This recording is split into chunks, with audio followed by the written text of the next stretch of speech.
कल कलकत्ता में brigade parade पे जबरदस्त रैली हुई है। उसमें अब्बास सिद्दीकी साहब भी शिरकत किए कांग्रेस और लेफ्ट के साथ। तो इतने दिन से जो आपकी बातचीत चल रही थी अब्बास सिद्दीकी के साथ, आपको भरोसा था उन पर कि आपके साथ जाएंगे, और आज उन्होंने जो है अभी टीएमसी अपना कांग्रेस और लेफ्ट को सपोर्ट दिया है। तो आप इस पूरे माहौल में कहाँ रहते हैं सर? एमआईएम और आपका क्या स्टैंड रहेगा इसमें? एक शायर का शेर है, मैं अकेला ही चला था जानिबे मंजिल, लोग आते गए कारवां बनता गया। इस पे इसका आपके सवाल का इसका जवाब इतना ही है। और दूसरा यह है कि इस पर एक मौजू वक्त पर मैं इसका जवाब दूंगा। अच्छा, तो कल लेकिन आपकी क्या बातचीत चल रही है अब्बास सिद्दीकी के साथ? क्या हो रहा है वहाँ पे? बताऊंगा आपको, तफसील से बताऊंगा थोड़ा सही वक्त। मीडिया रिपोर्ट्स ये हैं कि अब्बास सिद्दीकी जो कांग्रेस और लेफ्ट के साथ गए, कहीं ना कहीं बीजेपी को हेल्प करेगा ये। देखिए, मैं किसी का तर्जुमान नहीं हूँ, वो काबिल लोग हैं, वो अब इस सवाल का जवाब वो दे सकते हैं। एज के लिहाज से उनको ये वायरस उन पर अटैक कर सकता है, तो उन पे खतरा है। तो जितने बुजुर्ग हैं 65 साल के ऊपर के, पहले उनको लेना चाहिए, और अच्छी चीज है, बिल्कुल लेना चाहिए इसको।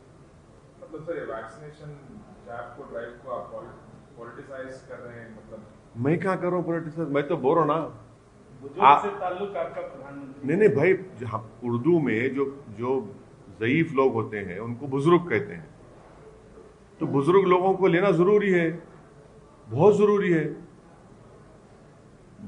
बुजुर्गों को इम्यूनिटी लेवल कम होता है ना उनका, बल्कि पूरे देश की 137 करोड़ जनता को, जिसमें अगर 18 साल से कम उम्र वालों निकाल देंगे तो उन सबको दिलाना पड़ेगा। बहुत अच्छी चीज है, मैं तो एनकरेज करूंगा लेने के लिए। मतलब उसी टाइप के आप सवाल भी उठा रहे हैं? हाँ, मैं आपको सवाल ये, मैं सरकार से सवाल उठा रहा हूं कि इंग्लिश मीडिया के टाइम्स ऑफ इंडिया की रिपोर्ट है, आप ही का सिस्टर ऑर्गेनाइजेशन है जिसके लिए आप काम करते हैं, जिससे आपको तनख्वाह मिलती है। उन्होंने अखबार में एक बॉक्स आइटम बनाकर न्यूज डाली है। अब मैं तो एक्सपर्ट नहीं हूं, उसमें अंग्रेजी पढ़ के सुना दूं आपको क्या लिखा उसमें, सुन लीजिए। German states want unused extra wax for younger people. उसमें लिखा हुआ है कि several German states called on Sunday for unused AstraZeneca coronavirus vaccine to be given to younger people, as worries about side effects and efficacy, as well as recommendation it be used only for under 65, have meant low take-up of available doses. The German Health Ministry said this week it had administered only 15% of the AstraZeneca shots it has available. Elderly people are first in line to be vaccinated, but Germany has recommended that the AstraZeneca vaccine be given only to people aged 18 to 64. ये आप लोग क्या कर रहे हैं? अब आप मेरे को क्यों इल्जाम लगा रहे हैं? आप भी प्रोटेस्ट करें न्यूज को डाल के। मैं सिर्फ ये पूछना चाह रहा हूं कि प्रधानमंत्री भी आज भारत बायोटेक का कोवैक्सीन लिए हैं, तो सरकार को थोड़ा क्लैरिफाई कर दीजिए। वैक्सीन तो सबको लेना है, जान बचाने का, इसमें कोई, मैं तो सबको बोलूंगा कि प्लीज वैक्सीन लीजिए, और खास तौर से जो 65 साल के ऊपर के जो हमारे बुजुर्ग हैं उन सबको लेना पहले है, सबको जाके लेने का। और उसके बाद जो है, मैं तो प्रधानमंत्री से अपील करूंगा कि प्रधानमंत्री से मेरी गुजारिश है कि जितने मीडिया के लोग, खास तौर से जो कैमरामैन हैं, जो फील्ड के रिपोर्टर्स हैं, मेरी प्रधानमंत्री से गुजारिश है कि एक स्पेशल ड्राइव कराकर पहले इन लोगों को दिलाइए आप, क्योंकि जितने कैमरामैन हैं, जितने जर्नलिस्ट हैं, वो कम उम्र के हैं। कोई 40 साल का है, कोई 35 साल का है, कोई 50 साल का है। तो प्रधानमंत्री का, आईएनबी मिनिस्टर प्रकाश जावड़ेकर साहब को चाहिए कि वो दिल्ली में वो खुद भी लें और तमाम मीडिया के लोगों को बुला के सबको वैक्सीन लगाएं। तो जैसे अब लेफ्ट कांग्रेस के साथ अब्बास सिद्दीकी चले गए, क्या ममता के साथ कोई संभावना अभी भी, ऐसी गुंजाइश आप समझते हैं कि बन सकती है? क्या इस दिशा में भी कोई काम करने के लिए चल रहा है या फिर चल सकता है? ऐसा लगता है तिवारी साहब आप टीएमसी के लोगों से टच में हैं।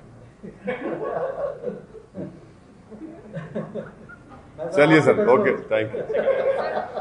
तमिलनाडु में अमित शाह कल गए थे, पौंडीचेरी भी गए थे, तो क्या AIMIM किस तरह से वहाँ पे? तमिलनाडु में हम बराबर इलेक्शन लड़ेंगे। 5 साल पहले भी हम इलेक्शन लड़े थे और वानियमबाड़ी से और एक 2-3 जगह से हम मुकाबला किए थे। वानियमबाड़ी में तमिलनाडु में हमारा यूनिट काम कर रहा है। इंशाल्लाह डेफिनेटली तमिलनाडु में हम इलेक्शन लड़ेंगे। हमारे लोग वहां पर काम भी कर रहे हैं, इलेक्शन लड़ेंगे तमिलनाडु में। आप भी जाएंगे क्या? हाँ, क्यों नहीं जाएंगे, अरे बराबर जाएंगे। सर एक लास्ट बात बता दीजिए, आप बंगाल में कितनी सीटों पर चुनाव है? बोलिए, आपको बताओ ना तिवारी साहब, में आपसे कंसल्ट कर लेंगे क्योंकि आप ऑफर लाए हैं टीएमसी से, बात कर लेंगे। आपकी स्ट्रैटेजी क्या रहेगी हाँ। बंगाल के लिए? हाँ, कल के तो पार्टी फॉर्मेशन डे है और इंशाल्लाह आप लोग तशरीफ लाइए। और हमारी पार्टी अपना एक सियासी सफ़र जिसका आगाज़ 1957 में मरहूम फ़ख्र मिल्लत अलैहिर्रहमा और उनके साथियों ने किया था, आज अल्हम्दुलिल्लाह मजलिस एक ताकतवर मौक़िफ़ रखती है। और जो हमारे बुज़ुर्गों ने जो कुर्बानियाँ दी, जो खून पसीना बहाया, जेल की सोहबतें और मसाइब और मुश्किलात का सामना किया, आज उन्हीं की कुर्बानी और मेहनत की वजह से आज मजलिस इस मुकाम को पहुंची है।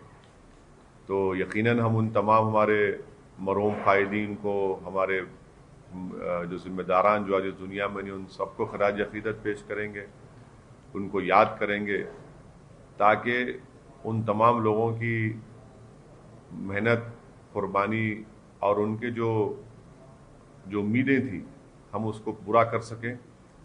और उसका तरीक़ा एक ही है कि हम लोग और ज़्यादा मेहनत करें, इखलास पैदा करें और मजलिस के पैगाम को आवाम तक लेकर जाएं और ख़ास तौर से गरीब आवाम के दरमियान में रहकर उनके इंसाफ का, उनके हकूक़ का मुतालबा करें और उस पर अमल भी करें। तो कल इंशाअल्लाह ताला दारुस्सलाम में सुबह 10:30 बजे पहले परचम कशाई होगी और परचम कशाई के बाद एक जलसा होगा।